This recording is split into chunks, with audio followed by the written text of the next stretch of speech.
Ya sederhana, perbedaannya adalah hasilnya harus lebih baik. Yang kemarin itu kurang baik, kali ini harus lebih baik. Dan yang kemarin sudah baik, yaitu harus dipertahankan agar tetap menjadi merek kebanggaan Sulawesi Selatan, dimanapun orang Sulawesi Selatan berada di seluruh Nusantara dan di seluruh penjuru dunia. Tentu hal-hal baik itu sederhana. Tuntutannya itu berdasarkan anggaran dasar, anggaran rumah tangga, dan PO organisasi BPPW KSS. Kemudian tentu berdasarkan dengan SK dari BPPW KKSS terhadap panitia. Kita tidak boleh keluar dari situ. Kalaupun ada hal yang lebih baik dari situ, tapi karena ini organisasi, kita harus patuh terhadap asas-asas organisasi. Kita tidak boleh keluar dari tupoksi itu. Yang surprise-nya ini adalah kita memberikan kewenangan penuh kepada Saudagar sebagai stakeholders di dalam pelaksanaan PSBM yang akan datang. Kita tidak memberikan ruang untuk politik di dalam PSBM 23 ini. Kita memberikan kewenangan penuh kepada Saudagar untuk melakukan inovasi mereka, untuk melakukan kreativitas mereka, supaya di dalam pertemuan ini terjadi mitra-mitra yang bisa nanti ditindaklanjuti untuk menciptakan tentu dana-dana besar ya untuk mensukseskan kegiatan-kegiatan usaha mereka ke depan.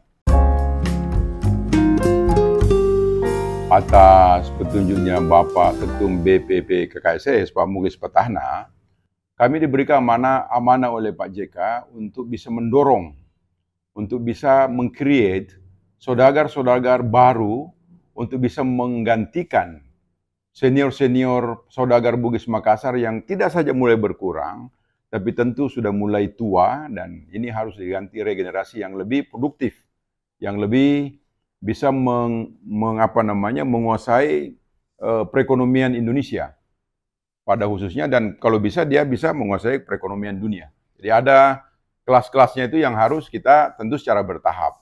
Tentu kita harus persiapkan pengalamannya, knowledge-nya, kemudian modalnya, kemudian jenis usahanya, dan seterusnya, dan seterusnya. Itu ada tahapan. Tentu kita berharap di dalam PSBM nanti itu ada rekomendasi-rekomendasi khusus yang diciptakan, yang dihasilkan oleh PSBM ini untuk kita tindak lanjuti dan minta arahan Pak JK sebagai penasihat kita, sebagai orang tua kita, kira-kira kementerian mana yang layak untuk kita melakukan koordinasi, agar bisa diimplementasikan, kalau perlu kita bisa masukkan di dalam APBN tahun berikutnya. Jadi kita mau ini ada tindak lanjut, jadi ada outputnya,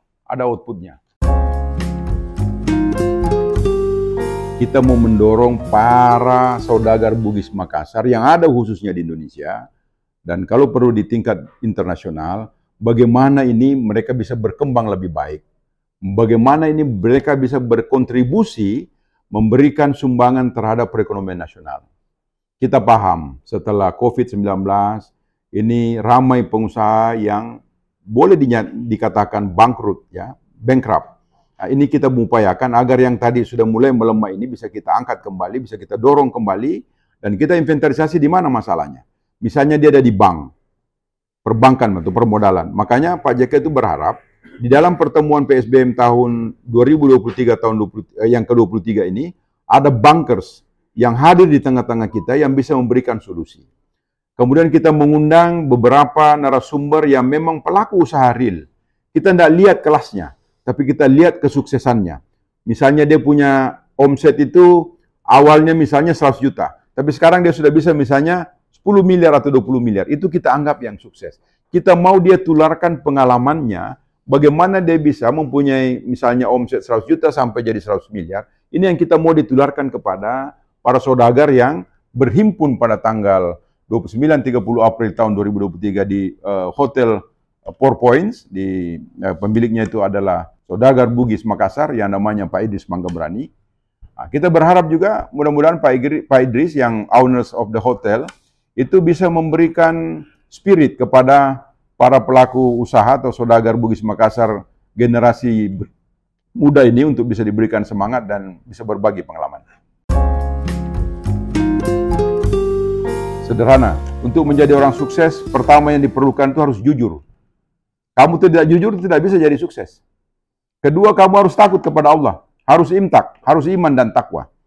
Jadi ini sesuatu yang kebutuhan mendasar. Kebutuhan mendasar yang ketiga, kamu harus cerdas, kamu harus pintar. Kamu harus memahami tentang semua regulasi sesuai dengan bidang yang kamu ingin kerjakan. Jadi ini tidak boleh buta tuli, tidak boleh nabrak tembok, tidak boleh jalan di dalam gelap gulita. Nah, kita kalau mau menjadi pengusaha yang sukses tentu itu tadi harus jujur. Jujur ini pertama. Kemudian harus kita punya iman dan takwa. Kita tahu bagaimana menjadi pengusaha yang bisa sukses di dunia dan akhirat. Nah, itu saya tidak usah jelaskan. Kemudian kita tentu harus taat patuh terhadap aturan. Karena bisnis ini diatur oleh aturan.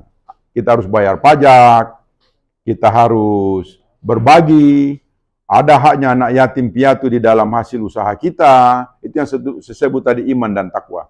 Jadi ini tidak boleh diabaikan kalau kita mau menjadi pengusaha yang saudagar Bugis Makassar yang sukses.